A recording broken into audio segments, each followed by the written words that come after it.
మన ప్రభువును ప్రియ రక్షకుడైన యేసుక్రీస్తు ప్రభుల వారి అతి శ్రేష్టమైన నామంలో ఈ 9వ మాసం ఈ ఆదివారపు 2వ ఆదివారపు ఆరాధనలో పాలుపంపులు పొందిన దేవుని బిడ్డలైన అందరికీ హృదయపూర్వకమైన అందరికీ వందనాలు.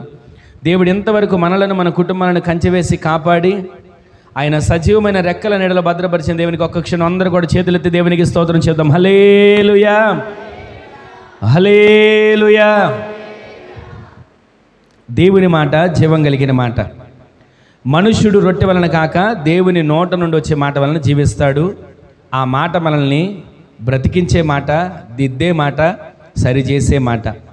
ప్రతిరోజు మన ప్రాణాత్మ దేహాలను ఆ మాట ద్వారా శుద్ధీకరించబడి ఆ మాట ద్వారా మనం జీవించేటట్టు దేవుడి కార్యాన్ని చేస్తున్నాడు. అననుకూలమైన దేవుని సందులో కూడిన మిమ్మల్ని అందరినీ నా దేవుడు దీవించునుగాక. మన దేవుడు మనందరినీ ఆశీర్వదించునుగాక. దేవుని సన్నిధిలో కూడిన, దేవుని సందులో ప్రార్థించడానికి వచ్చిన, దేవుని సందులో ఆయన మాటలను ధ్యానించడానికి వచ్చిన మీ కుటుంబాలపైన దేవుని కరుణ వాత్సల్యత కుమ్మరించబడునుగాక. ఆయన మిమ్మును కరుణించి మిమ్మును లేవనెత్తునుగాక. మరలా గడిచిన వారం చదివిన వాక్యాన్ని ఒకసారి చదువుకుందాం. చూడండి, కీర్తనల గ్రంథం 41వ కీర్తన 10వ చరణంలో రాయబడిన మాటని ఒకసారి చూద్దాం. కీర్తనల గ్రంథం 41వ కీర్తన 10వ చరణంలో రాయబడిన మాట, యెహోవా నన్ను కరుణించి నన్ను లేవనెత్తుము. ఆమె చెప్పండి అందరూ. దేవుడు ఒక వ్యక్తిని కరుణించి లేవనెత్తాలంటే మొదట ఆ వ్యక్తి దేవుని సందులో ఆ విధమైన ప్రార్థించగలిగిన ఆత్మపూర్ణుడిగా మార్చబడాలి. ఇప్పుడు మన ఇంటికి ఏది అవసరమో, మన ఒంటికి ఏది అవసరమో, మన బిడ్డలకి ఏది అవసరమో మనకు తెలుసు. తెలిసిన మనం అది బిడ్డలకి ఎలా ఇవ్వాలో, ఆ బిడ్డలకి ఎలా ఇస్తే బిడ్డలు ఆనందపడతారో మనకు తెలుసు. అందుకే కొన్నిసార్లు మన బిడ్డలు అడగక ముందే వాళ్ళకి ఏది కావాలో తెచ్చి పెడుతుంటాం. కొన్నిసార్లు మన ఇంట్లోకి ఏది అవసరమో ఇంట్లో వాళ్ళు చెప్పనవసరంలా, మనం అనుకోనవసరంలా, ఇది కావాలని అవసరం తెలుసు కనుక తీసుకొని వస్తాం. అలాగే దేవుని దగ్గర మనము ప్రతిరోజునంట మనల్ని దేవుడు ఏ విధంగా నిలబెట్టాలో, ఏ విధంగా లేవనెత్తాలో, ఎలా ఆయన కరుణించాలో, కనికరాన్ని చూపాలో దేవుని సందులో మనము అడిగి పొందుకునేటట్లు దేవుడు సహాయం చేయనుగాక. గట్టిగా ఆమేన్ చెప్పండి. అక్కడ కీర్తనకారుడు అంటున్నాడు, యెహోవా నన్ను కరుణించు. కరుణించడం మాత్రమే కాదు, నన్ను లేవనెత్తు. ఈ మాటల్లో ఉన్నటువంటి ఒక ముఖ్యమైన ఉద్దేశం, ముఖ్యమైనటువంటి మనం అర్థం చేసుకోవాల్సిన మాట ఏంటంటే, నన్ను కరుణించు, నన్ను లేవనెత్తు. ఎక్కడ కరుణించాలి, ఎక్కడ లేవనెత్తాలి, ఎలా కరుణించాలి, ఎలా లేవనెత్తాలి, ఇది భూ సంబంధమైనటువంటి మాటగా మనం ఆలోచించకూడదు. భూ సంబంధంగా అయ్యా నేను పడిపోయాను, నన్ను కరుణించవా. ఒక వ్యక్తి వెళ్తున్నాడు, చిన్నపిల్లోడు, ఎదురు దెబ్బ తగిలి ముందు పడిపోయాడు. పడిపోయిన వ్యక్తి నన్ను కరుణించు అని అడగక ముందే ఎవరో ఒకరు వెళ్ళి పట్టుకొని చేయబెట్టి లేవనెత్తుతారు. కొంతమంది బిడ్డలు ఉంటారు, వాళ్ళు పడిపోయిన తర్వాత నన్ను వచ్చి ఎవరైనా లేవనెత్తుతారా, ఎత్తారని తలెత్తి అటు ఇటు చూస్తారు. ఎవ్వరు రాకపోతే ఇంకా కాసేపు అక్కడ ఏడుస్తా కూర్చుంటారు. ఈ రోజున ఆ ఏడ్చిన బిడ్డలు ఏ విధంగా ఆలోచిస్తున్నారో తెలుసా? నన్ను ఎవరో ఒకరు వచ్చి కరుణించాలి, నా మీద కరుణ చూపించాలి. అరే పడిపోయాడే, అరే కాలు జారి పడిపోయాడే, లేదా ఎదురు దెబ్బ తగిలి పడిపోయాడే, ఆత్మీయతలో పడిపోయాడే, ప్రార్థన జీవితంలో పడిపోతున్నాడే, భక్తి జీవితంలో పడిపోతున్నాడే అని దేవుని సన్నిధిలో మనల్ని దేవుడు ఎప్పుడు కూడా మనల్ని కరుణించాలంట. నా బిడ్డ ప్రార్థనలో పడిపోతున్నాడు, నా బిడ్డ లోక సంబంధమైన ఆలోచనలో పడిపోతున్నాడు, నా బిడ్డ మనసులో రేకెత్తుతున్న కోరికల్లో పడిపోతున్నాడు, నా బిడ్డ ఇదిగో ఈ లోక సంబంధమైనటువంటి కంటికి నచ్చిన, మనసుకు మెచ్చిన వాటిని వైపు చూసి ఈ లోకాన్ని ఆకర్షించి లోక ప్రేమల్లో పడిపోతున్నాడు. అయితే ఆ వ్యక్తిని నేను కరుణిస్తాను, పడిపోయిన ఆ వ్యక్తిని నేను లేవనెత్తుతాను. మన దేవుడు నిత్యము మనల్ని కరుణించేవాడేనండి. అందుకే గడిచిన వారం వెంట వస్తున్నాం. అసలు భూ సంబంధంగా ఆలోచిస్తే ఎందుకు కరుణించమంటున్నాడు దావీదు గారు, ఎందుకు లేవనెత్తమంటున్నాడు? ఆయనకు వచ్చిన సమస్య ఏంటి, ఆయనకు వచ్చిన బాధ ఏంటి, ఆయనకు వచ్చిన నష్టం ఏంటి, ఒకవేళ ఆయనకు వచ్చిన కష్టం ఏంటి అని మనం గడిచిన వారం మనం ధ్యానిస్తే 5వ వచనంలో ఒక మాట చదవండి. నా విషయమై నా శత్రువులు చెడ్డ మాటలు పలుకుతున్నారు. అయ్యా ఈ విషయంలో నన్ను కరుణించవా? నా శత్రువులు ఉన్నారు, నా విషయమే ఎప్పుడు చెడ్డ మాటలే, ఒక్కరోజు కూడా నా గురించి మంచి మాట మాట్లాడింది లేదయ్యా. ప్రతిరోజు చెడ్డ మాటలే పలుకుతున్నారు, ప్రతిరోజు నా గురించి వ్యంగ్యంగా మాట్లాడుతున్నారు, ఏదో రకంగా నన్ను తప్పు మాటలు మాట్లాడుతున్నారు అని ఇంకేమంటున్నాడు తెలుసా? వాడు ఎప్పుడు చేస్తాడు? గడిచిన వారం మనం ఈ మాటలు చాలా క్లుప్తంగా విన్నాం. వాడు ఎప్పుడు చేస్తాడు అని ప్రతి ఒక్కరి నోట ఇదే మాట అంట. వాడు ఉండటం వల్ల మనకు లాభం ఏంటి? వాడు పోతే కానీ మన పీడగా విరగడవదు, వీడి పోతే కానీ మన బాధలు తీరవు అని అంట. శత్రువులు ఎంతసేపు గుసగుసలాడుతున్నారంట. ఇంకా 5వ వచనం నుంచి 10వ వచనం వరకు మీరు ఇంటికి వెళ్ళాక చదవండి, ఎన్నో మాటలు రాయబడ్డాయి. శత్రువులు గుసగుసలాడుతున్నారంట, వీధిలో పలుకుతున్నారంట, వెర్రిచూపులు చూస్తున్నారంట, వీడు ఎప్పుడు రోగిగా ఉంటాడని చూస్తున్నారంట, వీడి ఆత్మజ్యోతి ఎప్పుడు పతనం అయిపోతుందని చూస్తున్నారంట. ఇంకా ఎన్ని చూస్తున్నారో తెలుసా? తనతో పాటు తను నమ్ముకున్నవాడే, తను ప్రేమించిన వాడే, తన విందులో, తన ప్రేమ విందులో పాలుబొంబులు పొందినవాడే తనను గురించి చెడ్డ మాటలు మాట్లాడుతున్నాడంట. ఈ విషయాలన్నీ మన జీవితంలో ఎన్నోసార్లు ఎదురయ్యామంటాయి ప్రతి ఒక్కరి జీవితాల్లో. నమ్మిన వారు కొన్నిసార్లు మనల్ని నట్టేట ముంచే పరిస్థితులు రావచ్చు. మనం ఎంతగానో ప్రాణం కంటే ఎక్కువగా ప్రేమించిన ప్రాణ స్నేహితులు కూడా కొన్నిసార్లు డబ్బు విషయంలోనూ, ఆస్తి తగాదాల విషయంలోనూ, కుటుంబ కలహాల విషయంలోనూ మనల్ని ద్రోహం చేసేవారిగా మార్చబడవచ్చు. మనం ప్రాణంగా ప్రేమించి నమ్మిన వాళ్ళే మనల్ని ద్రోహం చేస్తున్నారే, ప్రాణంగా నమ్మిన వారే మనల్ని నట్టేట ముంచుతున్నారే. ఈ విషయంలో దావీదు గారికి కూడా అలాంటి పరిస్థితులు ఎదురయ్యాయి. ఎన్ని పరిస్థితులు ఎదురయ్యాయి, ఎన్ని సమస్యలు ఎదురయ్యాయి, ఎన్ని కష్టాలు ఎదురయ్యాయి. దావీదు గారి చరిత్ర చెప్పమంటే మనందరం ఒక్కొక్కరు ఒక్కొక్క కోణంలో చెప్పగలుగుతాం. కానీ ఆ దావీదు గారి జీవితంలో ఎన్ని పరిస్థితులు ఎదురయ్యాయో ఆ పరిస్థితులన్నిటిలో కుమిలిపోయి, ఆ పరిస్థితులన్నిటిలో ఇక నా వల్ల కాదు, బ్రతకడం నాకు అనవసరం, ఇంకా అసలు నేను బ్రతకడమే అనవసరం, నేను చనిపోవాలి అని అనుకోలే. సమస్యలు ప్రతి ఒక్క వ్యక్తికి వస్తాయి, నిరాశలు ఒక్కొక్కరి జీవితాలు ఎదురవుతాయి, ఆటంకాలు, అనారోగ్యాలు, ఒడిదుడుకులు, కష్ట సుఖాలు, నష్టాలు ఎన్నో ఒక్కొక్కసారి మన మీద దాడి చేస్తుంటాయి. కానీ మనం ఏం చేయాలో తెలుసా? అప్పుడు మనం ఏం చేస్తాం తెలుసా? ఇవన్నీ నాకే వచ్చాయి, బ్రతకడం నా వల్ల కాదు, ప్రభువా నా ప్రాణం తీసుకో. గొప్ప ప్రవక్త ఒక్క మాట, యెజబెల్ అనే రాణి పలికిన మాటకి భయపడిపోయి పారిపోయి ఒక బదిరీ వృక్షం కింద కూర్చొని దేవుని దగ్గర అంటున్నాడంట, అయ్యా ఎంత మట్టుకు చాలయ్యా, నా భక్తి చాలు, నా ప్రార్థన చాలు, నేను చేసిన నీ ద్వారా చేసిన అద్భుతాలు చాలిక నా ప్రాణం తీసుకో. అంత గొప్ప ప్రవక్త ప్రార్థిస్తే అగ్ని దిగొచ్చిన ప్రవక్త ప్రార్థిస్తే అగ్ని రథాలు, అగ్ని గుర్రాలు చేత నింపబడి ఆ అగ్ని రథాలు, అగ్ని గుర్రాలతో ప్రయాణం చేసిన ప్రవక్త ఏ విధంగా మాట్లాడుతున్నాడు? సమస్య వచ్చినప్పుడు కృంగిపోతున్నాడు. అందుకే దావీదు గారు అంటున్నాడు, అయ్యా నేను సమస్యలు కృంగిపోతున్నా, కానీ ఈ సమస్యలో నుంచి నన్ను కరుణించి నన్ను లేవనెత్తు. గట్టిగా ఆమె చెప్పండి. ఇక్కడ కూర్చున్న మనలో ఎవరికి సమస్య లేవు చెప్పండి? ప్రతి ఒక్కరికి ఏదో ఒక సమస్య, డబ్బు సమస్య, వివాహ సమస్య, చదువు సమస్య, ఆర్థిక ఇబ్బందుల సమస్య, అనారోగ్య సమస్య, ఏదో ఒకటి మనిషిగా ప్రతి ఒక్కరికి ఒక్కొక్క సమస్య వెంటాడుతుంది. ఒక్కొక్కరికి ఒకటి కాదు, బోలెడన్ని వెంటాడుతూనే ఉంటాయి. కానీ ఈ పరిస్థితులను చూసి మనం కృంగిపోనక్కర్లేదు. ఎందుకో తెలుసా? గడిచిన వారం నుంచి దేవుడు వాగ్దానపూర్వకంగా వాక్యంతో దేవుడు మనతో మాట్లాడుతున్నాడు. ఏ సమస్యలో మనం ఉన్నామో ఎరిగినవాడు. నేను ప్రతిరోజు ప్రతి వారం అయ్యా రేపు వారానికి ఏ వాక్యం సిద్ధపరచుకోవాలని నేను ధ్యానించినప్పుడు, లేదా వాక్యాన్ని బైబిల్ గ్రంథాలు వెతికినప్పుడు ఒక్కొక్క మాట దేవుడు వారానికి కావలసిన మాటను దేవుడు ఇస్తుంటాడు. ఆ మాటను జాగ్రత్తగా భద్రపరుచుకొని ఆ మాటను చక్కగా ధ్యానించి ఈ రోజుని మీ ముందు నిలబడడానికి దేవుడు కృపణిస్తున్నాడు. అయితే ఇదేదో నేను చెప్పాలనుకున్న మాట అయితే, నేనేదో తీసుకొని మోసుకొని వచ్చిన మాట అయితే అది జరిగినా జరగకపోయినా పెద్ద విశేషం లేదు. కానీ మన దేవుడు మన సంఘానికి ఏ మాట అవసరమో, మన వ్యక్తిగత జీవితానికి ఏ వాక్యం అవసరమో, మన ఆత్మీయ జీవితం ఎదగడానికి ఏ మాట మనల్ని సరిచేయవస్తుందో ఆ మాటని ప్రతి వారం దేవుడు దయచేస్తున్నాడు. ఆ మాట ద్వారా బలపరుస్తున్నాడు. ఒక మాట చెప్పనా? మొదట ఈ వాక్యం ద్వారా నేను బలపరచబడుతున్నా, నేను బలపరచబడి ఆ మాటను మీకు బోధించగలుగుతున్నా.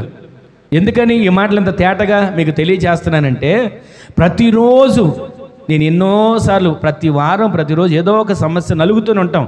ఆ నలిగేటప్పుడు దేవుడు ఒక్కొక్క వాగ్దానాన్ని చూపించి ఆ వాగ్దానాన్ని బట్టి దేవుడు మాట్లాడుతుంటే ఖచ్చితంగా నాతోనే మాట్లాడుతున్నాడు అనిపిస్తుంది.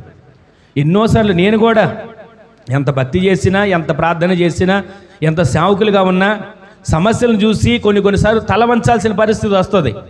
అలాంటి పరిస్థితుల్లో ఎందుకు ఈ బ్రతుకు, ఎందుకు ఈ భక్తి, ఎందుకు ఈ సేవ, ఎందుకు ఈ యాత్ర అని కొన్నిసార్లు కాదు ఎన్నోసార్లు ఈ యాత్ర ముగించాలి అనే ప్రయత్నాలు కూడా చేసిన రోజులు ఉన్నాయి. కానీ దేవుడు అంటాడు, ఈ యాత్రలో ఒడిదుడుకులను చూసా భయపడేది, ఈ యాత్రలో కష్ట నష్టాలను చూసా కంగారు పడేది, ఈ యాత్రలో ఎదురవుతున్నటువంటి ఆటుపోటులను చూసా తడబడేది, ప్రతిదినం నేను నిన్ను కరుణిస్తాను, నిన్ను లేవనెత్తుతాను. గట్టిగా ఆమేన్ చెప్పండి. దేవుడు మనల్ని ప్రతిరోజు ధైర్యపరుస్తాడండి. ఈ వాగ్దానాన్ని మీరు మర్చిపోయే మా వాగ్దానం కాదు. వాక్యం అంతా మీ మనసులో గుర్తున్నా లేకపోయినా ముద్రించుకోండి. ఒక్క మాటను మాత్రం మీ నోటితో ఎప్పుడు పలకండి, యెహోవా నన్ను కరుణించి నన్ను లేవనెత్తు. ఈ మాట మీరు ప్రతిరోజు అనండి. ఏ విషయంలో మీరు ఒకవేళ కృంగిపోతున్నారో, ఏ విషయంలో మీరు నలిగిపోతున్నారో, ఏ సమస్య మిమ్మల్ని బాధిస్తుందో ఆ విషయంలో ఈ వాగ్దాన్ని ఎత్తిపెట్టి ప్రార్థన చేయండి. అయ్యా, దావీదు గారి పట్ల మీరు కార్యాన్ని చేశారు కదా, కరుణించి లేవనెత్తమంటే ఆయన్ని లేవనెత్తారు కదా, ఆ విధంగా నా జీవితంలో కార్యం జరగాలయ్యా, ఆ విధంగా నా జీవితంలో అద్భుతం జరగాలయ్యా, ఆ విధంగా నా జీవితంలో ఆశ్చర్యకార్యం జరగాలయ్యా అని మీరు ప్రతిరోజు ప్రార్థన చేసుకొని చూడండి. ఈ వాగ్దానం మీ జీవితాల్లో, మీ కుటుంబాల్లో, మన సంఘంలో దేవుడి పరిచర్యల వాగ్దానాన్ని నెరవేర్చునుగాక. గడిచిన వారం ఒక మాట విన్నాం కదా, గడిచిన రాత్రి ఏ మాట విన్నాం? నేను యెహోవానని మీరు తెలుసుకుంటారు. అప్పటికప్పుడు దేవుడు ఆ మాటని తెలియజేస్తే మీకు ఆ రోజు రాత్రి వాగ్దానంగా మాట చెప్పాను. నేను యెహోవానని మీరు తెలుసుకుంటారు. ఎందుకు తెలుసుకోవాలి? మీరు బ్రతుకున్నట్లుగా మీలో నా ఆత్మనుంచుతున్నాను. గట్టిగా ఆమేన్ చెప్పండి అందరూ కూడా. మనము బ్రతకాలి, మనము జీవించాలి, మనము దేదీప్యమానంగా ఒక జ్యోతి వలె వెలగాలి, ప్రతిరోజు ప్రజ్వలిల్లాలి, అనేకులకు దీపంగా మనం మార్చబడాలి, మన కుటుంబాన్ని మనం నడిపించుకోవాలి. అలాగే మన ద్వారా అనేకులు దీవించబడేటట్లుగా మనం ఒక మార్గముగా సిద్ధపరచబడుదుముగాక. గట్టిగా ఆమేన్ చెప్పండి. మనందరం ఎలా ఉండాలో తెలుసా? మనందరం దేవుని సందులో ఆయన అవయవాలుగా మనము మార్చబడి, ఈ దేహములో, ఈ శరీరములో అవయవాలన్నీ వాటి పని అవి ఏ విధంగా చేస్తాయి? గుండె పని గుండె చేస్తుంది, లివర్ పని లివర్ చేస్తుంది, కిడ్నీ పని కిడ్నీ చేస్తుంది, పేగుల పని పేగులు చేస్తున్నాయి. ప్రతి వాటికి ఒక పని ఉంది. అలాగే సంఘం అనబడినటువంటి ఈ శరీరములో మనందరము క్రీస్తు శరీరములో అవయవాలుగా ఉన్నాం. ఆమేన్ చెప్పండి. మనందరము ఒకే ఆలోచనతో నడిపించబడాలి. గట్టిగా ఆమేన్ చెప్పండి. మనందరి మాట ఒకటై ఉండాలి. ఆమేన్ చెప్పండి. మనందరి చూపు ఒకటై ఉండాలి. ఆమేన్ చెప్పండి. మనం ఎవ్వరం కన్నులతో చూసినా ఆయన ముఖ దర్శనాన్ని చూసేవారిగా మనల్ని దేవుడు నిలబెట్టునుగాక. ఎందుకో తెలుసా? ఒక దినాన మేఘాల మీద ఆయన రాబోతున్న ఘడియలో మనందరము ఆయన పోలికలోకి మార్చబడి మేఘాల మీద ఎత్తబడే గుంపులో సిద్ధపడగలిగిన వారిగా మనల్ని దేవుడు సిద్ధపరచునుగాక. అలా మార్చబడాలంటే మనందరం ఒకే క్రీస్తు శరీరంలో అవయవాలుగా ఉండాలి. నేను ఎన్నోసార్లు చెప్తాను కదా, ఒకరు ఎక్కువ ఒకరు తక్కువ కాదు, ఒకరు గొప్పోళ్ళు ఒకళ్ళు పేదోళ్ళని కాదు, లేదా ఒకళ్ళు డబ్బున్న వాళ్ళు ఒక డబ్బు లేని వాళ్ళని కాదు. ఎవరమైనా సరే మనందరం క్రీస్తు శరీరములో అవయవాలుగా ఉన్నాం. గట్టిగా ఆమేన్ చెప్పండి అందరూ. ఇప్పుడు చెప్పండి, మనందరం ఎవరు? అందరు చెప్పండి. క్రీస్తు శరీరములో మనందరము అవయవాలుగా ఉన్న మనందరము ఆయన కొరకు జీవించే పని చేసేవారిగా మార్చబడుదుముగాక. ఆ విధంగా దేవుడి కార్యాన్ని చేసేటట్లుగా మనం ప్రతిరోజు అడగాలి, యెహోవా నన్ను కరుణించి నన్ను లేవనెత్తయ్యా. అలా అడగగలిగితే ప్రతిరోజు దేవుడు మానక కరుణిస్తాడు, మానక కనికరిస్తాడు. కనికరించిన దేవుడు ఏం చేస్తాడు? నిర్గమకాండం 20వ అధ్యాయం 6వ వచనం చూడండి. మరొకసారి ఆ మాట మీకు తెలియజేస్తాను. నిర్గమకాండం 20వ అధ్యాయం 6వ వచనం.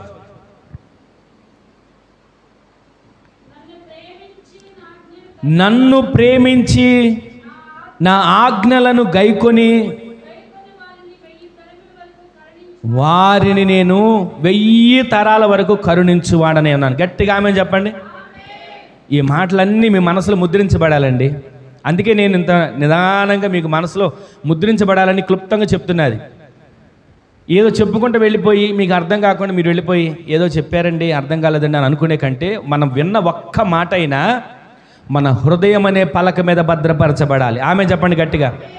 అందుకే నేను ఒక్క వారంలో పూర్తి చేసే ఈ అంశాన్ని 2 వారాలు 3 వారాలు నడిపించే దేనికో తెలుసా?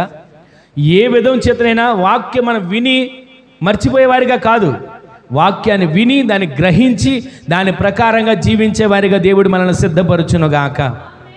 వాక్యము మన పాదములకు దీపం, వాక్యము మన త్రోవకు వెలుగు. ఆ వాక్యానుసారంగా మనం జీవిస్తే, వాక్యాన్ని మనం అర్థం చేసుకుంటే, వాక్యాన్ని మనము ధ్యానిస్తే, ఆ వాక్యాన్ని ధ్యానించిన, వాక్యాన్ని ప్రేమించిన, వాక్యాన్ని గైకొన్న ఆ కుటుంబాలను దేవుడు ఎలా జ్ఞాపకం చేసుకుంటాడో తెలుసా? 1000 తరముల వరకు ఆ కుటుంబాలను కరుణిస్తూనే ఉంటాడు. గట్టిగా ఆమెను చెప్పండి. అందుకే ప్రతిరోజు కూడా మీరు మీ ఇంట్లో వాక్యాన్ని చదవండి. ఒకవేళ చదువు రాదా, మీ పిల్లలతో వాక్యాన్ని ఇంట్లో చదివించండి. మీ ఇంట్లో ఎప్పుడు వాక్యం వెలుగుతో నింపబడాలి. వాక్యం చదువుతూ ఉన్నప్పుడు ఆ వాక్యం మీ ఇంట్లో, మీ గదిలో, మీరున్నటువంటి మీ స్థలములో వాక్యము మీ నోటితో ఉచ్చరిస్తూ ఉన్నప్పుడే, మీ పిల్లలతో వాక్యాన్ని మీరు చదివిస్తూ ఉన్నప్పుడే 119 కీర్తనలో ఒక మాట ఉంటుంది, వాక్యము వెల్లడొకటి తోడనే వెలుగు కలిగింది. మీ ఇంట్లో ఆ వెలుగు చేత నింపబడాలి. గట్టిగా ఆమెను చెప్పండి. మీ ఇంట్లో విలువైన లైట్లు కాంతితో నింపబడడం కంటే వాక్యం అనే వెలుగుతో మన ఇల్లు నింపబడాలి. గట్టిగా ఆమెను చెప్పండి. అందుకే నేను ప్రతిరోజు కూడా చెప్పేది వాక్యాన్ని చదవాలి. వాక్యాన్ని చదవమంటే కొంతమందికి చిరాకు ఉంటుంది. వాక్యాన్ని చదవడం అంటే కొంతమందికి అశ్రద్ధగా ఉంటుంది. ఇది కూడా చదవాలా, ఏం అర్థం అవుతుంది? ఇది కూడా చదవాలా, ఏం తెలుస్తుంది? ఇది కూడా చదవాలా? మనకు ఉన్నటువంటి ఆలోచన ఏంటంటే, వాక్యాన్ని చదవడానికి మనసు రానివాడు అపవాది. అదే లోకంలో వార్తాపత్రికలు చూడండి, లోకంలో నవలలు ఉంటాయి కొన్ని, ఇప్పుడు వస్తున్నాయో లేదో తెలియదు కానీ ఒకప్పుడు వచ్చాయి. ఆ నవలలు చదవడానికి ఎంత ఎగబడే వాళ్ళంటే, ప్రతి వారం పలానా రోజు ఆ నవల పుస్తకం వస్తుందంటే ఆ రోజు ఎప్పుడు వస్తుందా అని చూసి ఆ వారంలో ఆ పుస్తకాన్ని కొనుక్కొని వారం అంతా తిరగేయాల్సిన పరిస్థితి ఉండేది. కానీ వాక్యాన్ని చదవడానికి అశ్రద్ధ, వాక్యాన్ని చదవడానికి నిర్లక్ష్యం. ఎందుకని? ఆయన కరుణించి ఆయన లేవనెత్తడానికి మన కోసం చూస్తున్నాడు, మనం ఆయన వైపు చూడలేకపోతున్నాం. అందుకే దేవుడు మన పట్ల కార్యాలు చేయలేకపోవడానికి కారణం. వాక్యం చదవడం రాకపోతే వారిని తప్పుగా నేను అంటలా, మన పిల్లలతో చదివించుకోండి. ఇంట్లో వాళ్ళు చదువుతుంటే మీరు వినండి. దేవుని వాక్యం మీ చెవిని పడిన వెంటనే మీ ఎముకలకు ఆరోగ్యాన్ని దేవుడు ఇస్తాడు. గట్టిగా ఆమెను చెప్పండి. వాక్యము మీ చెవిని పడుతూ ఉండగానే మీ దేహంలో ఏ అవయవంలో లోపం ఉంది, ఏ అవయవంలో బలహీనత ఉంది, వాక్యము చదువుతున్నప్పుడే, వాక్యము వింటున్నప్పుడే మీ అనారోగ్యాలన్నీ దేవుడు స్వస్థపరచునుగాక. ఆయన వాక్యంలో జీవం ఉందండి. మామూలుగా మనుషులు రాసిన పుస్తకాల్లో జీవం ఉండదు. 1000 సంవత్సరాలైన ఈ వాక్యాన్ని ప్రకటిస్తున్నా సరే ఇంకా జీవం పెళ్ళుముగుతూనే ఉంది. ఈ వాక్యం అనేకులు ప్రబలేటట్లు చేస్తుంది. ఈ వాక్యం అనేకులు మారు మనసు పొందేటట్లు చేస్తుంది. ఈ వాక్యం అనేకులు దేవుని వైపు తిప్పబడేటట్లు చేస్తుంది. ఈ వాక్యం ఎంతమంది దొంగలు మార్చలేదు, ఈ వాక్యం ఎంతమంది నరహంతకులు మార్చలేదు, ఈ వాక్యం ఎంతమంది ఖైదీలుగా ఉన్న జైలులో ఉరిశిక్ష వేయబడిన వారిని సైతం మార్చి దేవుని పరిచర్య చేసేవారిగా మార్చబడట్లేదు. ఈ వాక్యము మన జీవితాలను వెలుగునిచ్చేది, మన ఆత్మీయ జీవితాన్ని నిలబెట్టేది, కరుణించి లేవనెత్తే ఈ వాక్యాన్ని ప్రతిరోజు ధ్యానించే కృప దేవుడు మనకి దయచేయునుగాక. వాక్యాన్ని చదివేనండి ఈ లైట్లు కనిపెట్టింది, వాక్యాన్ని చదివిన వాళ్ళేనండి విమానాలు కనిపెట్టింది, వాక్యాన్ని చదివిన వాళ్ళేనండి మాట్లాడడానికి టెలిఫోన్ కనిపెట్టింది. ఈ రోజున మనం ఈ విధంగా అన్ని వసతులను సమకూర్చుకొని జీవించగలుగుతున్నామంటే ఆ జ్ఞానం మనుషులకు ఎక్కడి నుంచి వచ్చింది? ఈ వాక్యాన్ని చదవడం ద్వారా అనేక వస్తువులు మన కోసం సమకూర్చేటట్లుగా జ్ఞానంతో నింపబడి కనిపెట్టగలిగిన కృప దేవుడు ఇచ్చాడు. అందుకే ఈ వాక్యం వస్తువులను కనిపెట్టడం వరకు మాత్రమే కాదు, మన ఆత్మీయ జీవితాన్ని కాపాడుకునేటట్లుగా దేవుడు ఈ వాక్యాన్ని చదివే కృప దేవుడు మనకు దయచేయునుగాక. గట్టిగా ఆమేన్ చెప్పండి. ప్రతిరోజు ఈ రోజు నుంచి మొదలు పెట్టండి. మీ పిల్లలతో ఒక్క అధ్యాయం రోజుకి ఒకే ఒక్క అధ్యాయం చదివించండి. ఆ పిల్లలు మీ ఇంట్లో చదువుతున్నప్పుడే పిల్లల స్తుతుల ద్వారానంట దేవుడు ఒక దుర్గాన్ని స్థాపిస్తాడు. ఇప్పుడు చెప్తున్నా ఒక మాట వినండి. మీ ఇంట్లో ప్రతిరోజు పిల్లలతో స్తోత్రాలు చెప్పించండి. మీ ఇంట్లో ప్రతిరోజు పిల్లలతో వాక్యాన్ని చదివించండి. ఆ పిల్లలు చదివే వాక్యం ద్వారా మీ ఇల్లు కాపాడబడుతుంది. ఆమె చెప్పండి. పిల్లల నోట నుంచి వచ్చిన స్తుతుల ద్వారా మీ ఇంటికి ప్రాకారం ఉంటుంది. ఆమె చెప్పండి. ప్రతిరోజు కూడా మీరు మీ పిల్లలు కలిసి కుటుంబ ప్రార్థన చేసుకోండి.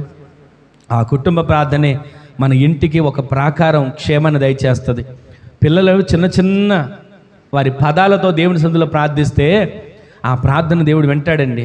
ఒక చోట పిల్లలందరూ యేసుక్రీస్తు ప్రభువారి దగ్గరికి ఎగబడి వెళ్తూ ఉంటుంటే కొందరు అంటున్నారంట, రానివద్దు పిల్లలు రాని మాకండి అని గద్దిస్తూ ఉంటుంటే వారిని అంటున్నాడు, ఎందుకు వాళ్ళు గద్దిస్తున్నారు, వారిని ఆటంకపరచకండి, చిన్నపిల్లలు నా దగ్గరికి రానివ్వండి, ఇలాంటి వారిదే పరలోక రాజ్యం. గట్టిగా ఆమెను చెప్పండి. పిల్లల మనసు మనం కలిగి ఉండాలండి, అప్పుడు పరలోక రాజ్యాన్ని పొందుకుంటాం. మనం పెద్దవాళ్ళం అయ్యాం, కానీ మన మనసు ఎలా ఉండాలో తెలుసా? చిన్నపిల్లల మనసు ఎలా ఉంటుందో ఒక మాట చెప్పి నేను కొంచెం ముందుకు వెళ్తాను. చిన్నపిల్లల మనసు ఎలా ఉంటుందంటే, అప్పటికప్పుడు కొట్టుకుంటారా, అప్పటికప్పుడు ఇసుక పోసుకుంటారా మీద, అప్పటికప్పుడు జుట్టు బీక్కొని అప్పటికప్పుడు బట్టలు దించుకొని ఉంటారా? ఈ లోపు వారి తల్లిదండ్రులు వీళ్ళ తల్లిదండ్రులు వస్తారు, ఇదిగో మా పిల్లల మీద జుట్టు అంతా ఇసుక పోసాడు అని వాళ్ళు దెబ్బలాడతారు. ఇదిగో మా పిల్లవాడిని కర్రతో ఇక్కడ కొట్టాడు అని ఇక్కడ దెబ్బలాడతారు. వాళ్ళ తల్లిదండ్రులు వీళ్ళ తల్లిదండ్రులు దెబ్బలాడుకుంటారా? కానీ పిల్లలు ఏం చేస్తారు తెలుసా? అంతలోనే మళ్ళీ వాళ్ళిద్దరూ ఒకటి తల మీద ఉన్న ఇసుకని ఇంకోటి దులుపుతూ ఉంటాడు, ఇంకొకటి వాడిని కొట్టిన చోట ఏదో ఒకటి నొప్పి పడుతుందా నొక్కుతూ ఉంటాడు. పిల్లల మనసు ఏంటంటే కొట్టుకున్నంతసేపు కొట్టుకుంటారు, కానీ మరలా వాళ్ళు కలుసుకుంటారు. ఆ విధంగా మన మనసు ఎలా ఉండదు తెలుసా? చిన్న పిల్లలను పోలిన వారిగా మనము ఆ మనసుతో మనం జీవిస్తే మనము పరలోక రాజ్యాన్ని స్వతంత్రించుకునే వారిగా దేవుడు సిద్ధపరచును గాక. పరలోక రాజ్యాన్ని స్వతంత్రించుకోగలిగిన కృపను, భాగ్యాన్ని దేవుడు మనకు అనుగ్రహించును గాక. అప్పుడు ఆయన ఏం చేశాడు తెలుసా? చిన్నపిల్లని దగ్గరికి పిలిచి కౌగిలించుకొని ఎత్తుకొని వారిని ముద్దు పెట్టుకొని వారి తలల మీద ఆయన చేతులుంచి వారిని ఆశీర్వదించాడు. ఆమె చెప్పండి. మన పిల్లల్ని ప్రతిరోజు మీరు ఆశీర్వదించండి. తల్లిదండ్రులుగా పిల్లల్ని ప్రతిరోజు దీవించండి. వారిని ఎప్పుడు కూడా ఎలా అవుతారు అలా అవుతారు అని శాపన వచ్చిన మన నోట రానివ్వకూడదు. ఎందుకో ఈ దినాన దేవుడు ఆత్మరూపంగా ఈ మాటలు తెలియజేస్తున్నాడు, ప్రేరేపణ ద్వారా ఈ మాటలు మనకు తెలియజేస్తున్నాడు. మన పిల్లలను ప్రతిరోజు దీవించుదుముగాక. మన దీవెనే మన పిల్లలకి ఆశీర్వాదంగా మార్చబడుతుంది. అందుకే బైబిల్ ఉంది కదా, మనుషుల దయ కావాలి, దేవుని దయ కూడా కావాలి. అందుకే నన్ను కరుణించి నన్ను లేవనెత్తయ్యా అని దావీదు భక్తుడు మొర్ర పెట్టుకుంటున్నాడు. ఈరోజు నా కరుణించి లేవనెత్తమని దేవుని సందులో వేడుకునే కృప మనందరికీ దేవుడు దయచేయునుగాక. గడిచిన వారం కొన్ని మాటలు వింటూ వచ్చాం. ఏ స్థితిలోంచి దేవుడు మనల్ని లేవనెత్తుతాడు? 1000 తరాల వరకు మనకి లేవనెత్తి కృప చూపుతాడని ఉంది కదా. ఆయన వాక్యాన్ని విని ఆయన వాక్యానుసారంగా బ్రతికితే, ఆయన సందులో నిందారహితులుగా యథార్థపరులుగా జీవిస్తే ఎన్ని తరాల వరకు అంటే మనల్ని కృప చూపేది? 1000 తరాల వరకు మీ ఇంట్లో వాక్యాన్ని చదివించండి. మీరు ఈరోజు చదివించిన ఈ వాక్యం ఈ రోజుతో ముగిసిపోదు. ఈ చదవబడిన వాక్యం 1000 తరాల వరకు మీకు దీవెనకరంగా మార్చబడును గాక. మీ పిల్లలు, వారి పిల్లలు, వారి పిల్లలు, వారి పిల్లలు, తరతరాలు మీ కుటుంబంలో వాక్యం అనే వెలుగుతో నింపబడే భాగ్యాన్ని దేవుడు దయచేయును గాక. ఏ స్థితి నుంచి లేవనెత్తుతాడో ఒకసారి 71వ కీర్తన 10వ చరణం చూడండి. 71వ కీర్తన 10వ చరణం.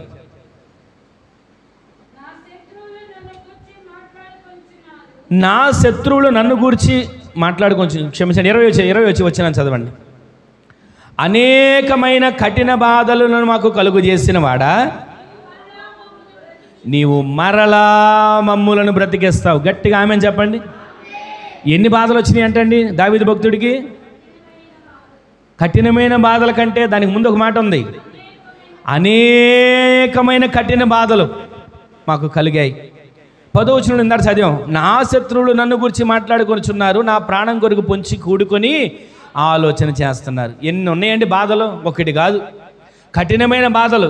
ఈ కీర్తన గ్రంథం అంతా మీరు చదవండి. దావీదు భక్తుడు ఎన్ని బాధల్లో, ఎన్ని సమస్యల్లో, ఎన్ని కష్టాల్లో దేవుని సన్నిధిలో మొర్ర పెట్టడం మొదలుపెట్టాడో మనకు అర్థమవుతుంది. ఆ దావీదు భక్తుడి పట్ల దేవుడు చేసిన కార్యాలు మన పట్ల ఎందుకు చేయడు? ఆ రోజు దావీదు ప్రార్థన చేస్తే ఆలకించిన దేవుడే కదా ఈరోజు మనం ప్రార్థన చేస్తే ఆలకించేది. ఒకప్పుడు మన ముందు సేవ చేసిన పితరులు ప్రార్థించి కార్యాలు చూసిన దేవుడే కదా ఈరోజు మనం ఆరాధించేది మన పట్ల ఎందుకు కార్యాన్ని చేయడు?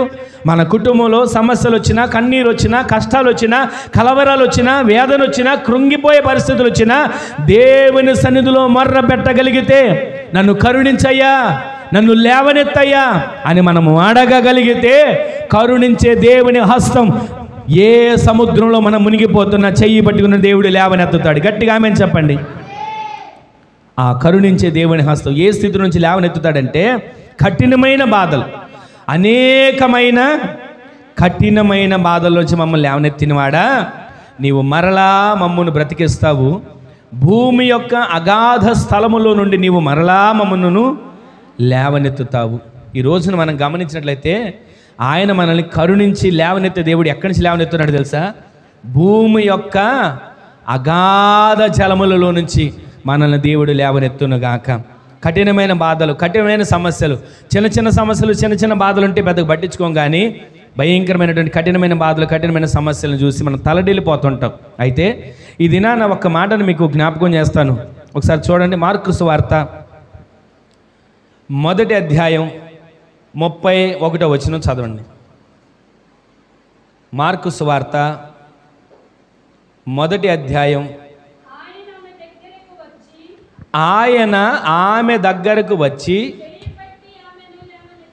చేయి పట్టి ఆమెను లేవనెత్తెను. అంతటా జ్వరము ఆమెను వదిలెను గనుక ఆమె ఆయనకు వారికి ఉపచారము చేయసాగాను. అందరూ ఒకసారి దేవుని స్తోత్రం చెప్పండి, హల్లెలూయా. ఇక్కడ జరిగిన చరిత్రని మీకు కొంచెం మాటలు నేను జ్ఞాపకం చేసి ఈ రోజున వాక్యాన్ని ముగిస్తాను, వినండి జాగ్రత్తగా. పేతురు అత్తగారికి జ్వరం వచ్చింది. ఎవరు అత్తగారికి అండి? పేతురు అత్తగారికి జ్వరం వచ్చింది. అయితే ఆమె ఎలా ఉందో తెలుసా? పడిన స్థితిలో ఉంది, లేవలేని స్థితిలో ఉంది. యేసయ్యకు ఆ విషయం తెలిసింది. వెంటనే యేసుక్రీస్తు ప్రభువారు ఆమె ఇంటికి వచ్చి, యేసయ్య ఆమె దగ్గరికి వచ్చి, ఇక్కడ మనం చదివినట్లుగా ఆమె చేతిని పట్టుకొని ఆమెను లేవనెత్తాడు. మరొక సువార్తలో ఏమని రాయబడిందంటే, ఆమెలో ఉన్న జ్వరాన్ని యేసయ్య గద్దించగా ఆమెలో ఉన్న ఆ జ్వరమైన దురాత్మ వదిలిపోయింది. ఇక్కడ మనం గమనిస్తే కొన్ని బలహీనతలు మనల్ని వదలకుండా వెంటాడుతుంటాయి. ఇక్కడ చదవండి ఒకసారి 37 వచనం. ఆయన ఆమె దగ్గరకు వచ్చి చెయ్యి పట్టి ఆమెను లేవనెత్తెను. లేవనెత్తిన తర్వాత జ్వరం వదిలిందా? మంచంలో ఉన్నప్పుడు జ్వరం వదిలిందా? చదవండి గట్టి, చూడండి ఆ మాటని.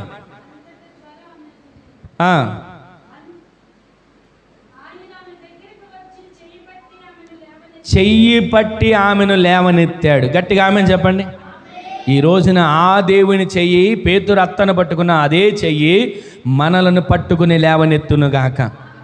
ఒక్క క్షణం మీరు ఏ బలహీనతతో ఉన్నా, ఏ బాధతో ఉన్నా, ఇక నా వల్ల కాదండి, ఇక నాకు సమస్య తీరదండి అనుకుని ఒకవేళ కుమిలిపోతున్నా, ఒక్క క్షణం మీరు విశ్వసించండి, దేవుడు మీ చెయ్యి పట్టుకుని లేవనెత్తబోతున్నాడు. గట్టిగా ఆమెను చెప్పండి.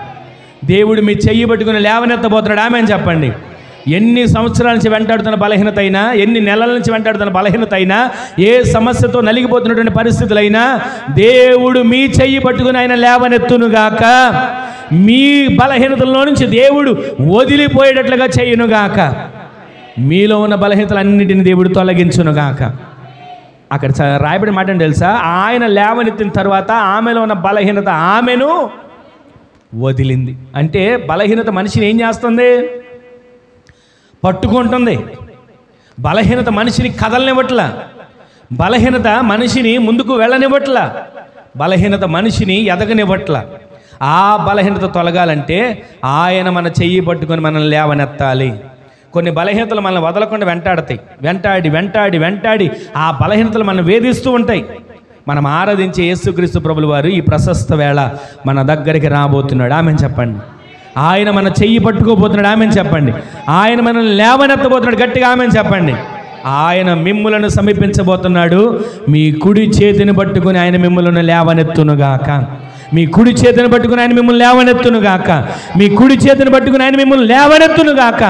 ప్రతి బలహీనతలు ఈ దినాన వాక్యం వింటున్న మీ జీవితాల్లో ప్రతి బలహీనత అన్ని మాసిపోవును గాక, సమస్యపోవును గాక, తుడిచివేయబట్టబడును గాక. దేవుడు చేసే ఆశ్చర్యమైన కార్యాలు మనం అనుభవించేటట్లు దేవుడు సహాయం చేయను గాక.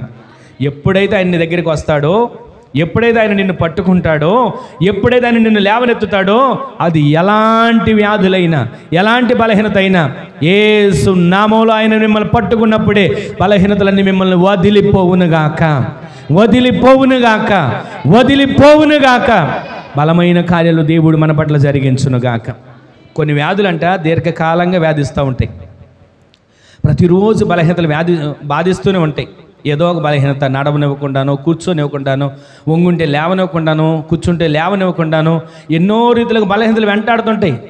ఒక మాట చెప్తాను మీకు, ఏ బలహీనత వెంటాడుతున్నా ప్రతిరోజు మీరు అనండి, అయ్యా పేతురు అత్తగారిని చెయ్యి పట్టుకొని జ్వరంతో ఉన్నప్పుడు లేవనెత్తావు కదా, ఆమెలో ఉన్న బలహీనత వదిలిపోయినట్లుగా నన్ను నీవు చెయ్యి పట్టుకుని లేవనెత్తయ్యా, నాలో ఉన్న బలహీనత నన్ను వదిలిపోయేటట్లుగా చెయ్యని మీరు అడగండి.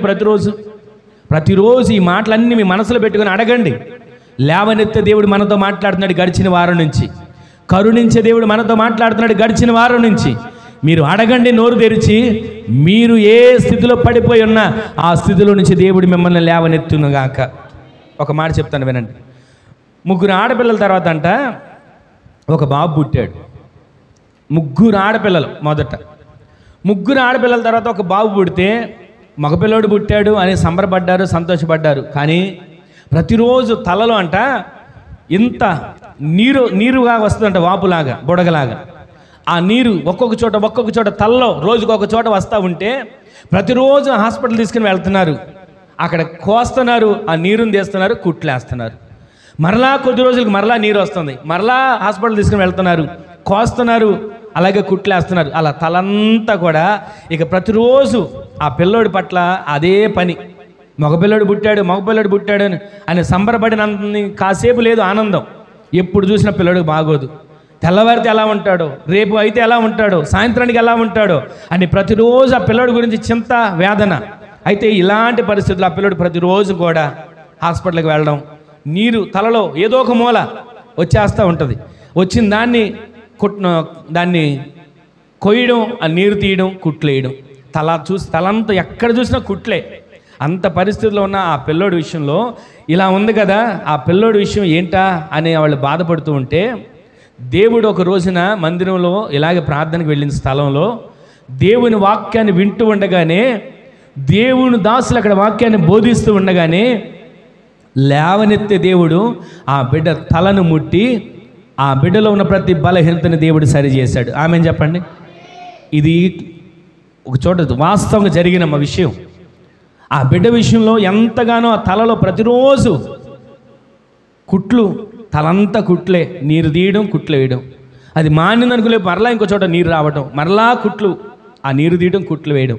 తలంతా ఆ విధమైన బలహీనతతో నా బిడ్డ విషయంలో ఒకరోజు దేవుడు వాక్యము ద్వారా ఆ బిడ్డను తాకి ఆ బలహీనత అంతటిని తొలగించేటట్లుగా దేవుడు చేశాడు. ఈ రోజున ఎన్ని సంవత్సరాల నుంచి వెంటాడుతున్న బలహీనతలైనా, ఎన్ని సంవత్సరాల నుంచి వేధిస్తున్నటువంటి బలహీనతలైనా ఇక నా వల్ల కాదండి, ఎన్ని మందులు మింగిన నయం కాదండి, ఎన్ని మందులు వాడినా నాకు నయం కాదండి అని ఒకవేళ మనం దిగులుతో ఉన్నామేమో, మనలను దేవుడు మన దేహములో పట్టిన బలహీనతల్ని వదిలిపోయేటట్లు దేవుడు చేయబోతున్నాడు. గట్టిగా ఆమెను చెప్పండి. గట్టిగా సందులో ఆమెను చెప్పండి. మన గాయం మాయమైపోయే కార్యాలు దేవుడు చేయబోతున్నాడు. ఎన్నో హాస్పిటల్ తిప్పారు, ఎక్కడ ప్రయోజనం కలగల. ఎన్నో మందులు వాడుతున్నారు, ఎక్కడ మందులు వారు తగ్గట్లా. కానీ ఒకే ఒక్క మాట, దేవుని వాక్కు బయలుదేరింది, ఆ బిడ్డకి స్వస్థత కలిగింది. ఆమెను చెప్పండి. ఈ రోజున విశ్వాసంతో మీరు దేవుని సందులో ఈ మాటలు వింటున్నారు కదా, విశ్వాసంతో మీరు దేవుని సందులో నిరీక్షిస్తున్నారు కదా, మీ జీవితాల్లో ఏ బలహీనతలు మిమ్మల్ని వెంటాడుతున్నా ఆ ప్రతి బలహీనతలన్నింటినీ దేవుడు వదిలిపోయేటట్లుగా చేయునుగాక. అక్కడ మీ దగ్గరే ఉండేటట్లుగా కాదు, మిమ్మల్ని పట్టి పీడిస్తున్నాయి కదా బలహీనతలు, మిమ్మల్ని కదలనివ్వకుండా చేస్తున్నాయి కదా బలహీనతలు, మీ పని మిమ్మల్ని చేసుకునివ్వకుండా చేస్తున్నాయి కదా బలహీనతలు. ఆ బలహీనతలన్నిటిని దేవుడు ఈ సమయం నుంచి వదిలిపోయేటట్లు ఆయన ఆజ్ఞాపించునుగాక, ఆయన ఆజ్ఞాపించునుగాక. వదలని వ్యాధులు, విడిచిపెట్టని వ్యాధులు మీ కంటి మీద కునుకు లేకుండా చేస్తున్నాయేమో. కొన్ని వ్యాధులకి ఉపశమనం ఉండదండి. కొన్ని వ్యాధులకు ఉపశమనం ఉండదు. రాత్రి అంతా ఓ అంటూ మూలుగుతూనే ఉంటారు. రాత్రంతా నిద్ర అనేది ఉండదు. బాధతో బలహీనతతో మూలిగే వాళ్ళు ఎంతమంది లేరు? ఈ రాత్రి, ఈ పట్టపగలు, ఈ మధ్యాహ్న వేళ దేవుడు మనతో మాట్లాడుతున్నాడు. ప్రతి బలహీనతలు ఇక మీదట మీ మీద పెత్తనము చేయకుండా, పేతురు అత్తను ఆయన చెయ్యి పట్టి లేవనెత్తినప్పుడు ఏ విధంగా వదిలిపోయిందో అలా మిమ్మల్ని చెయ్యి పట్టి ఆయన ప్రతిరోజు ప్రతిక్షణ మిమ్మల్ని లేవనెత్తి మీలో ఉన్న ప్రతి బలహీనతలను దేవుడు వదిలిపోయేటట్లు చేయనుగాక. తరిమి తరిమి తరిమి తరిమి వేధిస్తున్నాయా బలహీనతలు? భయంకరమైన వ్యాధుల్లో ప్రాణాలు కోల్పోతున్నారా? కలవరపడే పరిస్థితి మీరు పెట్టుకోకండి, కలవరపడకండి. ఎంత కాలం నుంచి వెంటాడుతున్న ప్రతి బలహీనత అయినా ఈరోజు ఆ బలహీనతలన్నిటికీ ఒక ముగింపు కలుగునుగాక. ఆ బలహీనతలన్నిటిని వదిలిపోవునుగాక. ఆ బలహీనతలు ఇక మీదట మీ మీద కానీ, మీ పిల్లల మీద కానీ, మీ కుటుంబం మీద కానీ పెత్తనము చేయకుండా బలహీనతలన్నిటిని దేవుడు తరిమి కొట్టునుగాక. ఈ రోజున ఆయన నిన్ను లేవనెత్తబోతున్నాడు. ఆయన నిన్ను స్వస్థపరచబోతున్నాడు. ఆయన నిన్ను కరుణించబోతున్నాడు.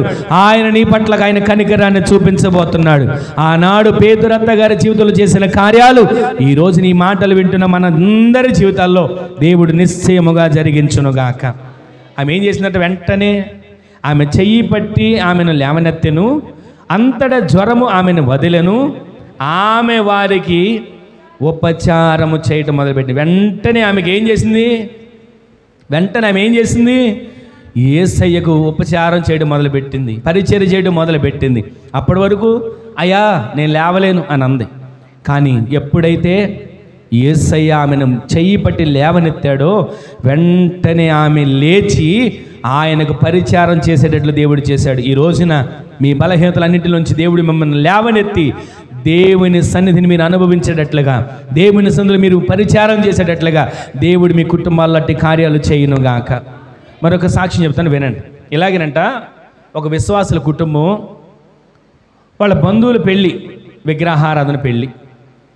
సరే అని చెప్పి సేవకుల దగ్గరికి వచ్చి అడిగారంట, అయ్యా ఆ పెళ్ళికి వెళ్ళమంటారా అని అడిగితే, అమ్మ అక్కడ పెళ్ళిలో అందరూ పూజలు చేసుకుంటారు కదా, మీరు వెళ్ళకపోతే ఏమైందిలే, ఒకసారికి తర్వాత వెళ్ళి కనపడరండి అంటే, తర్వాత భార్య భర్తలు అనుకున్నారంట, ఈయన ఎలాగ చెప్తాడు పాస్టర్ గారు, ఆయనకేం పోయింది, తర్వాత వాళ్ళు మనల్ని కదా అనేది, మనం కదా బాధపడేది అనుకొని ఇక ఈమె పెళ్ళికి వెళ్ళడానికి బయలుదేరింది.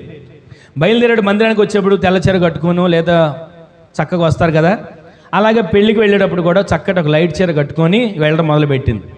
వెళ్తే ఆమె ఏంటంటే దేవుని కోసం ప్రతిష్ఠ చేసుకుంది.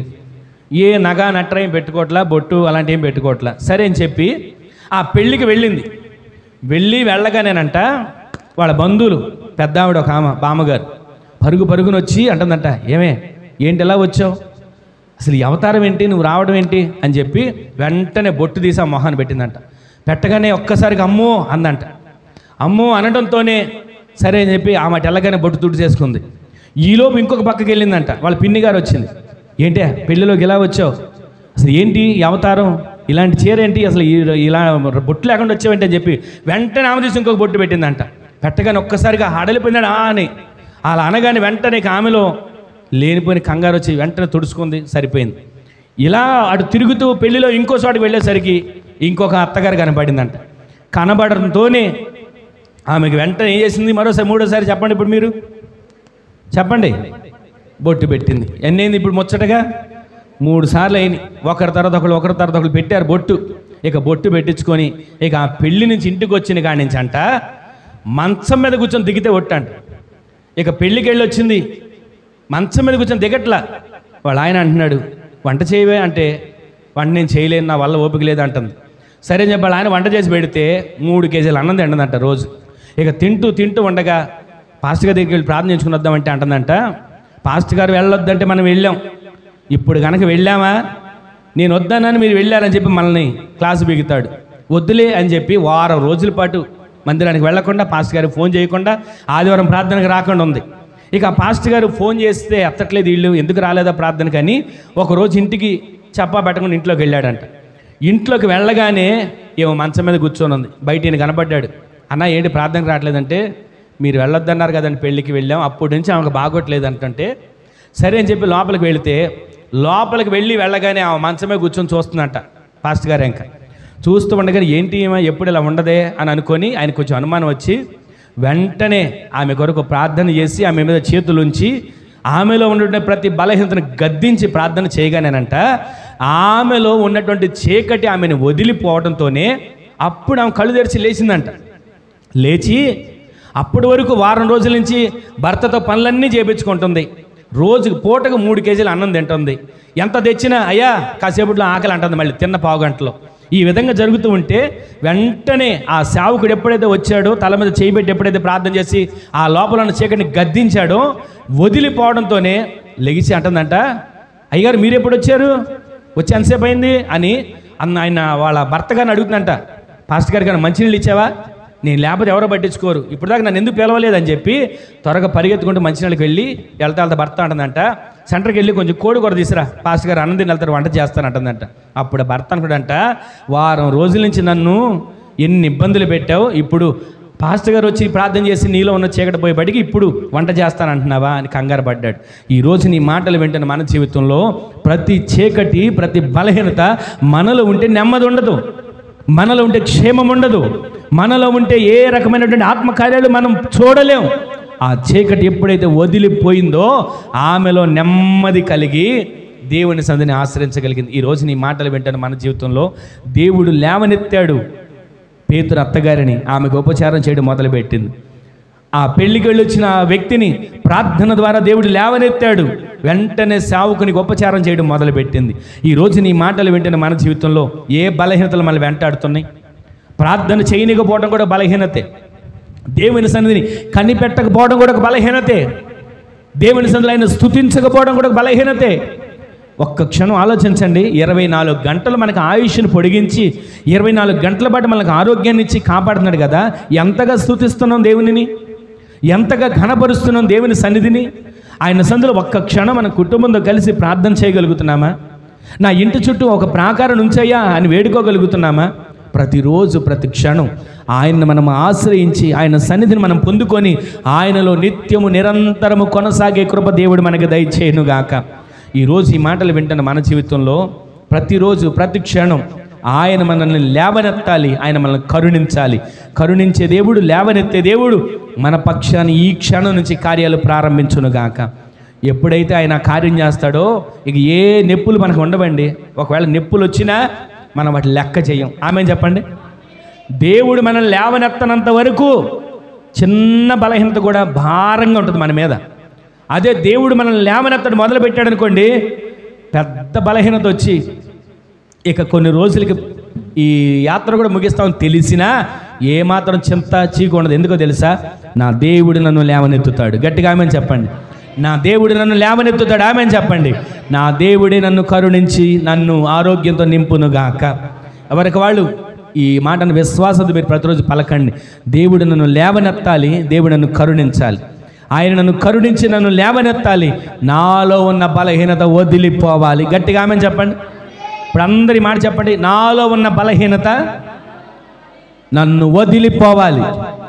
గట్టిగా చెప్పండి, నాలో ఉన్న బలహీనత నన్ను వదిలిపోవాలి, ఆయన నన్ను కరుణించి నన్ను లేవనెత్తుతాడు. ఈ మాట మీ మనసులో పెట్టుకోండి. ఈ వారమంతా ప్రార్థన చేసుకోండి. దేవుడి వాగ్దానంలో ఉన్నటువంటి మర్మాన్ని, దేవుడి వాగ్దానంలో ఉన్నటువంటి నిరీక్షణను, దేవుడి వాగ్దానంలో ఉన్నటువంటి కృపను మీకు మీ కుటుంబాలకు దేవుడు దయచేయునుగాక. ఎన్ని సంవత్సరాల నుంచి పట్టి పీడుస్తున్నా ఒకవేళ సోమర్తనం కావచ్చు, నిర్లక్ష్యం కావచ్చు, నిద్రమత్తు కావచ్చు. నిద్రమత్తు కూడా ఒక బలహీనతే, తిండిపోతాను ఒక బలహీనత, అసమర్థత ఒక బలహీనత, దేవుని సన్నిధిలో ప్రార్థించకపోవడం ఒక బలహీనత. ఎన్నున్నాయి చెప్పుకుంటూ పోతే చాలా ఉన్నాయి. కానీ ఏ బలహీనత అయినా ఈ బలహీనతలన్నిటికీ ఒకటే మందు, ఆయన చెయ్యి పట్టుకుని లేవనెత్తాలి. గట్టిగా ఆమెను చెప్పండి. ఆయన చెయ్యి పట్టుకుని లేవనెత్తడం మొదలు పెడితే చాలు మనలో ఉన్న బలహీనత, గట్టిగా చెప్పండి, వదిలిపోవునుగాక. ఈరోజు నీ మాటలు వింటున్న మన జీవితంలో యెహోవా, దావీదు ఏమన్నాడు? యెహోవా నన్ను కరుణించి నన్ను లేవనెత్తయ్యా. లేవనెత్తితే ఆయన ఏం చేస్తాడో తెలుసా? మనల్ని ప్రతిరోజు కూడా 1000 తరాల వరకు కృప చూపిస్తుంటాడు. లేవనెత్తితే ఆయన మనకేం చేస్తాడో తెలుసా? అనేకమైన కఠినమైన బాధల్లో నుంచి మనల్ని విడిపిస్తాడు. అగాధ జలముల్లో మనం కూరుకుపోయినా అక్కడి నుంచి మనం లేవనెత్తుతాడు. ఈరోజు విన్న మన మాట ఏంటో తెలుసా? ఆయన మన దగ్గరికి వచ్చి చెయ్యి పట్టుకుని లేవనెత్తితే మనలో ఉన్న బలహీనతలన్నీ దేవుడు తుడిచివేయునుగాక. ఆయన చెయ్యి పట్టుకుని లేవనెత్తితే మనలో ఉన్న బలహీనత మనల్ని వదిలిపోవునుగాక. ఈ కార్యం నా పట్ల జరగాలయ్యా అని ఒక విశ్వాసంతో ఎవరికి వారు ప్రార్థన చేసుకుందో మోకరించండి. ఎవరికి వారు వేడుకోండి, ఈ కార్యం నా పట్ల జరగాలయ్యా అని. ఈ కార్యం నా పట్ల జరగాలయ్యా అని వేడుకోండి. ఎవరికి వాళ్ళు విశ్వాసంతో వేడుకోండి. దేవుడి కార్యాన్ని చేయాలని, దేవుడు కరుణించి లేవనెత్తాలని ఒక్క క్షణం వేడుకోండి. ఆయన కరుణించి లేవనెత్తేటట్లుగా, కరుణించి లేవనెత్తాలి, కనికరించి లేవనెత్తాలి, కృప చూపుతూ లేవనెత్తాలి. ఒక్క క్షణం చిన్న ప్రార్థన చేసుకోండి. ఒక్క క్షణం చిన్న ప్రార్థన చేసుకోండి. అయ్యా, నన్ను కరుణించి లేవనెత్తవా, నన్ను కరుణించి లేవనెత్తవా. ఏ స్థితిలో పడిపోయి ఉన్నాం? బలహీనతలో ఏ స్థితిలో పడిపోయి ఉన్నాం? ప్రార్థన జీవితంలో ఏ స్థితిలో పడిపోయి ఉన్నాం? ఈ ప్రశస్త వేళ దేవుడు మనతో మాట్లాడిన ప్రతి మాటని ఒక చిన్న తీర్మానంతో ప్రార్థన చేసుకోండి. ఎవ్వరికి వారు ఒక చిన్న తీర్మానంతో ప్రార్థన చేసుకోండి. కరుణించి మమ్మల్ని లేవనెత్తండి ప్రభువా. చేసుకోండి, ప్రార్థన చేసుకుని ఎవరికి వాళ్ళు కరుణించి మమ్మల్ని లేవనెత్తండి ప్రభువా.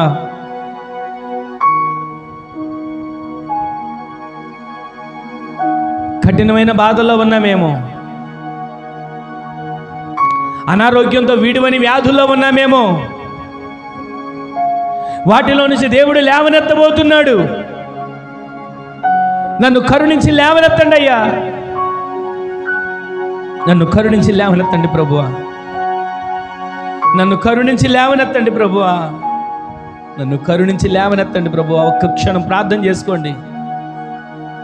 దేవుడు మిమ్మల్ని కరుణించి లేవనెత్తడానికి ఇష్టపడుతున్నాడు. దేవుడు మిమ్మల్ని కరుణించి లేవనెత్తడానికి ఇష్టపడుతున్నాడు. ఒక్క క్షణం ప్రార్థన చేసుకోండి. ఒక్క క్షణం ప్రార్థన చేసుకోండి. కరుణించి లేవనెత్తండి, కరుణించి లేవనెత్తండి. ఒక చిన్న ప్రార్థన చేసుకోండి. మహిమగల తండ్రి, మహిమగల మీ నామం పేరిట మరొకసారి మీ పాదాల చెంతకు చేరుతున్నామయ్యా. కృపతో జ్ఞాపకం చేసుకోనండి. ఈ దినాన్ని ఇంతవరకు నీ సన్నిధిని తోడుగా ఉంచి మానక మమ్ములను, మా కుటుంబాలను నీ కృప కలిగిన రెక్కల నీడలో భద్రపరిచి మరొక్కసారి మీరు మాతో మాట్లాడుతూ వచ్చారయ్యా. మమ్మల్ని కరుణించి లేవనెత్తుతావని, దావీదు గారికి ఉన్న సమస్యలో, దావీదు గారికి ఉన్న బలహీనతలో, దావీదు గారికి ఉన్నటువంటి నైనా కష్ట నష్టాల్లో నన్ను కరుణించి లేవనెత్తు అని ఏ విధంగా దావీదు గారు ప్రార్థన చేసుకుంటే ఆ విధంగా దావీదు గారి పట్ల ఎన్ని కార్యాలు చేస్తూ వచ్చారు ప్రభువా. ఎన్నో విషయాల్లో కృంగిపోయాడు. అన్నలు దూరం చేయాలని చూసిన, తండ్రి దృష్టిలో జ్ఞాపకం లేనివాడిగా ఉన్నా, కట్టుకున్న భార్య తృణీకరించిన, పిల్లనిచ్చిన మామ తరుముతున్నా, ఎన్నో పరిస్థితులు వెంటాడుతున్నా, తనతో ఉన్నటువంటి ప్రజలే తన మీదకి వ్యతిరేకంగా లేచినా ఆ పరిస్థితిలో నీ సన్నిధిలో వేడుకుంటున్నాడయ్యా, యెహోవా నన్ను కరుణించు, నన్ను లేవనెత్తు అని. ఆ విధంగా వేడుకున్న దావీదు గారి పక్షాన మీరు నిలిచి కార్యాలు చేసినట్లుగా ఇదిగోనయ్యా మరొక్కసారి మీ పాదాల చెంతకు చేరుతున్నాం. కనికరించండి, కరుణించి లేవనెత్తండి. ఎవరు ఏ బలహీనతలో ఉన్నారో చెయ్యి పట్టి లేవనెత్తండి అయ్యా. వారిలో ఉన్న బలహీనతలు వదిలిపోయినట్లుగా లేవనెత్తండి అయ్యా. ఇంతకాలం వదలకుండా పట్టి పీడిస్తున్న ప్రతి బలహీనతలు యేసు నామములో ఇప్పుడే విడిచి పొమ్మని ఆజ్ఞాపిస్తున్నాం. కార్యాలు చేసి మీ నామాన్ని మీరు మహిమను తెచ్చుకోనండి.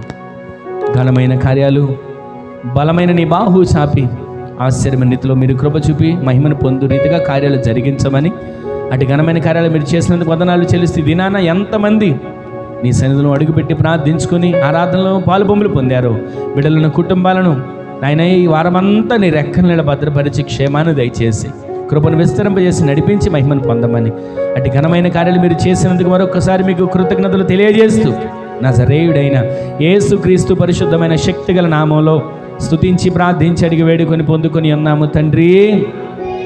ఆమేన్, ఆమేన్, ఆమేన్. మన తండ్రి అయిన దేవుని యొక్క ప్రేమ, కుమారుడును ప్రభు అయిన యేసుక్రీస్తు వారి యొక్క కృప, మహాకనికరం, పరిశుద్ధాత్మ దేవుని యొక్క అన్యోన్య సహవాసమైన సన్నిధి ఇప్పుడును ఎల్లప్పుడును మనకును మనవలే ప్రార్థించే సకల పరిశుద్ధులకును కృపా సమాధానములు సదాకాలము తోడై ఉండునుగాక. ఆమేన్, ఆమేన్. హల్లెలూయా, హల్లెలూయా, హల్లెలూయా. అందరికీ వందనాలండి. దేవుడు మిమ్ములను మీ కుటుంబాలను దీవించునుగాక.